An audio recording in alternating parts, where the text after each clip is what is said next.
네, 오늘 본문 이사야서 28장 1절에서 13절까지의 말씀은 북이스라엘의 멸망을 눈앞에 두고 주시는 하나님의 절박한 부르심이면서 동시에 남유다에게 던지는 경고의 메시지입니다. 자, 하나님은 듣고도 듣지 않는 백성이 어떤 결말을 맞게 되는지를 보여주십니다.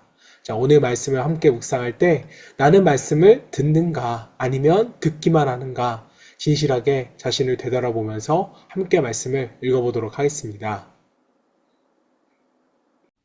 에브라임의 술 취한 자들의 교만한 면류관은 화 있을진저 술에 빠진 자의 성 곧 영화로운 관같이 기름진 골짜기 꼭대기에 세운 성이여 쇠잔에 가는 꽃 같으니 화 있을진저 보라 죽게 있는 강하고 힘 있는 자가 쏟아지는 우박같이 파괴하는 광풍같이 큰 물이 넘침같이 손으로 그 면류관을 땅에 던지리니 에브라임의 술 취한 자들의 교만한 면류관이 발에 밟힐 것이라.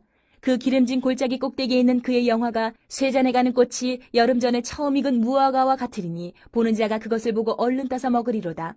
그날에 만군의 여호와께서 자기 백성의 남은 자에게 영화로운 면류관이 되시며 아름다운 화관이 되실 것이라. 재판석에 앉은 자에게는 판결하는 영이 되시며 성문에서 싸움을 물리치는 자에게는 힘이 되시리로다. 그리하여도 이들은 포도주로 말미암아 옆걸음치며 독주로 말미암아 비틀거리며 제사장과 선지자도 독주로 말미암아 옆걸음치며 포도주에 빠지며 독주로 말미암아 비틀거리며 환상을 잘못 풀며 재판할 때에 실수하나니 모든 상에는 토한 것 더러운 것이 가득하고 깨끗한 곳이 없도다.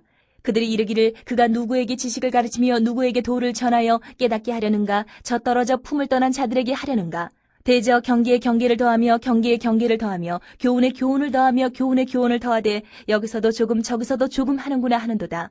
그러므로 덧없는 입술과 다른 방언으로 그가 이 백성에게 말씀하시리라.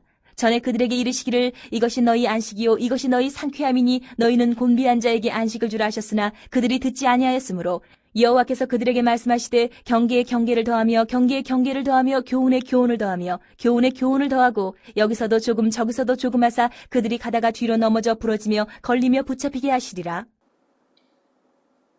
네, 오늘은 듣고도 듣지 않는 사람들이라는 제목으로 말씀을 묵상하겠습니다. 자, 하나님은 북이스라엘을 두고 이렇게 부르십니다. 1절, 에브라임의 술 취한 자들의 교만한 면류관은 화 있을진저.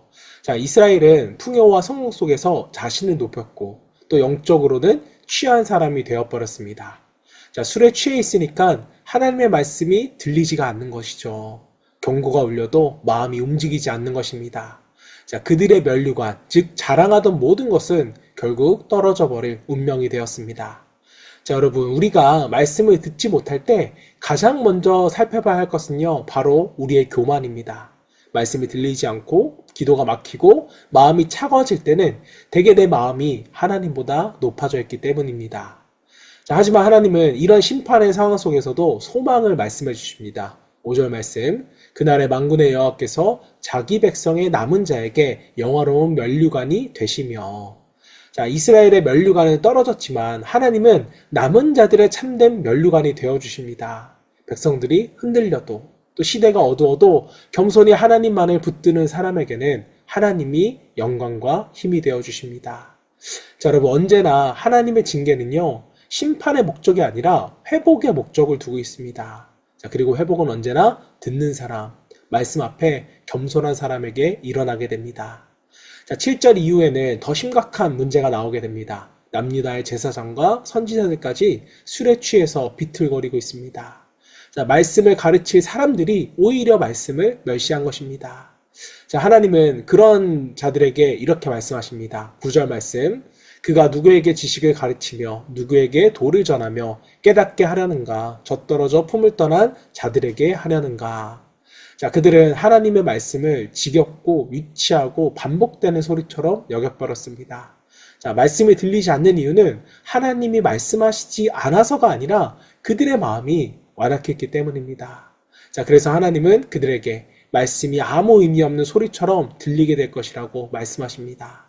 자, 이렇게 죄가 깊어지면 말씀도 들리지 않고 들려도 변화를 일으키지 못하게 되는 것입니다. 자, 결국 그들은 말씀 앞에 걸려 넘어지고 말씀을 거부한 만큼 삶이 무너지는 심판을 맞게 됩니다. 자, 말씀은 생명인데 받아들이지 않으면 그 말씀은 심판이 되어집니다. 빛을 거부하면 어둠이 깊어지는 것처럼 말씀을 밀어내면 영혼이 무너지기 시작합니다. 자, 여러분, 오늘 말씀이 우리에게 주시는 그런 메시지는요, 겸손한 마음만이 말씀을 듣는다는 것입니다.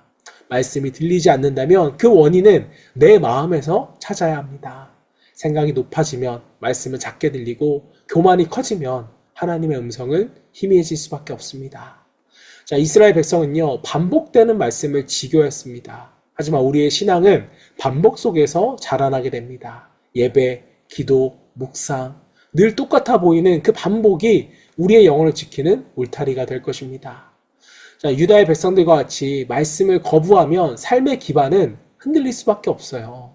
이스라엘은 말씀이 들리지 않자 가정도, 나라의 영광도 함께 무너졌습니다. 자, 결국 말씀을 잃으면 모든 것을 잃게 되는 것이고, 반대로 말씀을 붙들면 무너진 삶도 다시 세워집니다. 자, 사랑하는 여러분, 오늘 본문의 핵심은 단순합니다. 말씀을 듣고 반응하라. 자, 우리는 귀로만 듣는 신앙이 아니라 마음으로 듣고 삶에서 순종하는 신앙이 되어야 합니다. 자, 이스라엘은 교만으로 인해 말씀을 잃었지만 겸손한 자는 분명히 하나님을 면류관으로 얻습니다. 저 여러분 모두가 말씀을 듣고 순종함으로써 흔들리지 않는 복된 인생이 될 수 있기를 주님의 이름으로 축원합니다. 자, 이 시간에 함께 기도하실 때 유다의 백성들과 같이 들었지만 듣지 못했던 우리의 완악함을 용서하여 주시고, 말씀이 들릴 때 즉시 순종할 수 있는 믿음을 구하며 함께 기도하겠습니다.